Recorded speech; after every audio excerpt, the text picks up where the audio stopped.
माणिक झोपेतून उठला. बाहेर पाहिले. 2 बैलांपैकी एकच बैल दिसली. माणिकने बायकोला हाक मारली. दोघांनीही सगळीकडे बैलाचा शोध घेतला, पण बैल सापडला नाही. दुसरा बैल चोरीला गेला होता. माणिक व माणिकाची बायको हिराबाई बैल बाजारात गेले. अचानक हिराबाई ओरडली, अहो, हा पहा आपला बैल, चोर सापडला.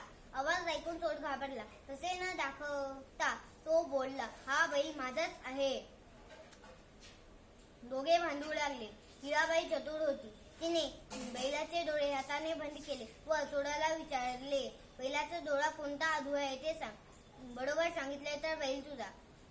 चोराने अगोदर उजवा मग डावा असे सांगितले. हिराबाई हात बाजूला केले. बैलाचा कोणताही डोळा अधू नाही असे दिसले. लोकांनी चोराला पकडले. पोलीस आली, चोराला घेऊन गेली. माणिक आणि हिराबाई बैल घेऊन आनंदाने घरी गेले.